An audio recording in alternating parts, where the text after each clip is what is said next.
નમસ્કાર દોસ્તો, તો આજે વાત કરવી છે ફર્સ્ટ કન્ડિશનલની.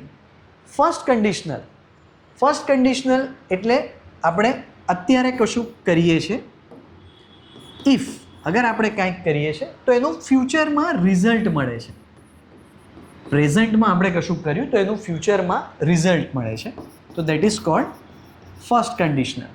હવે એનું સ્ટ્રક્ચર એવું છે, ઇફ પ્લસ પ્રેઝન્ટ સિમ્પલ અને બીજા ક્લોઝમાં ફ્યુચર સિમ્પલ, મતલબ will plus base form of verb.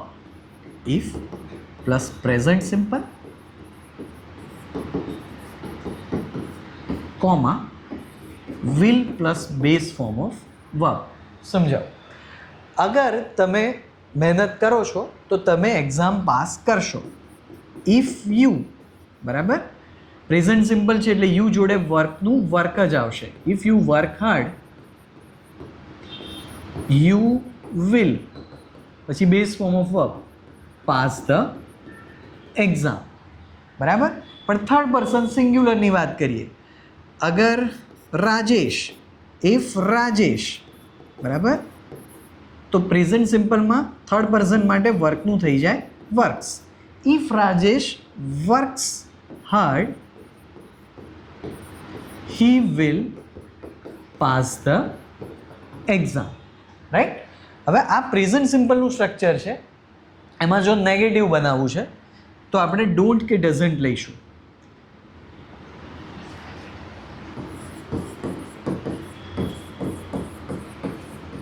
અને પછી base form of verb.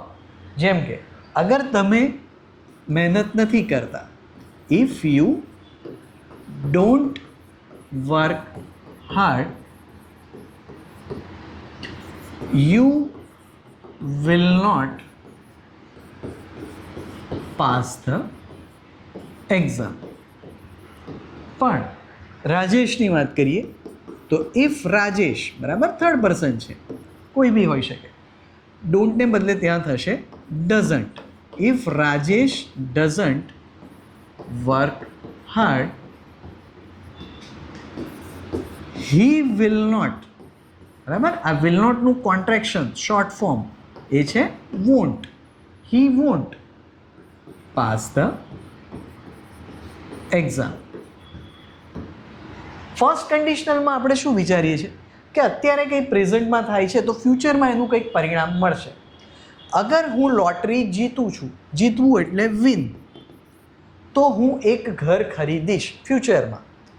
If I win a lottery, હું શું કરીશ?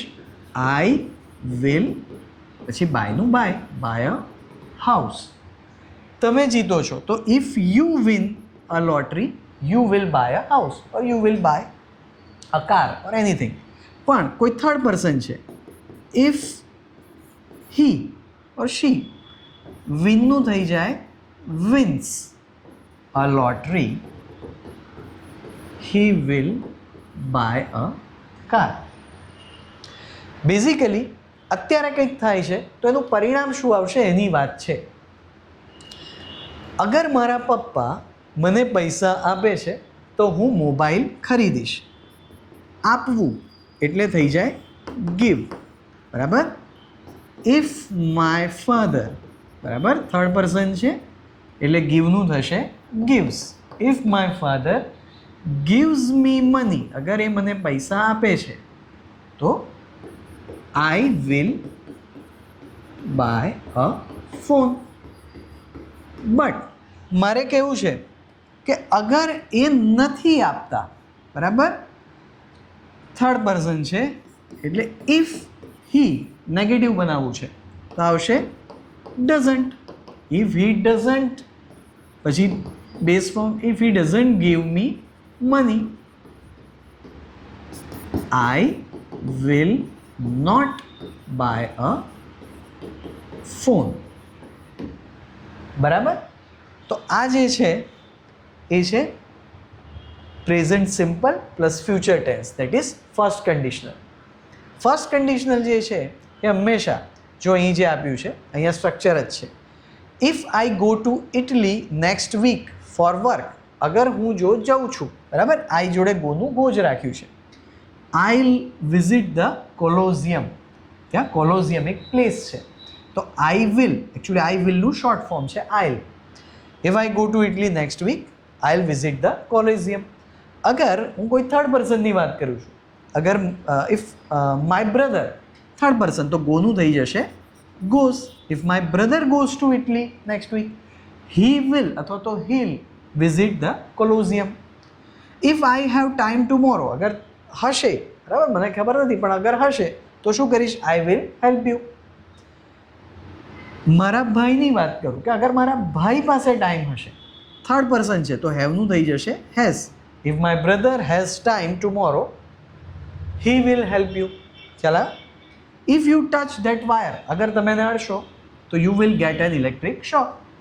થર્ડ પાર્ટી છે, થર્ડ પર્સન કોઈ. ઇફ યોર બ્રધર, ટચનું થઈ જશે ટચીસ, બરાબર, પ્લુરલ થઈ ગયું વર્બનું. તો if your brother touches the wire he will get an electric shock. તો આ છે દોસ્તો ફર્સ્ટ કન્ડિશનર, બરાબર. તમને આના માટે કોઈ પણ ક્વેરી હોય કશું બી તમે નીચે કોમેન્ટમાં લખી શકો છો, બરાબર. બીજી કેટલીક યુઝફુલ લિંક છે એ પણ હું કોમેન્ટમાં મૂકી દઈશ, બરાબર, ડિસ્ક્રિપ્શનમાં મૂકી દઈશ, બરાબર. આવજો.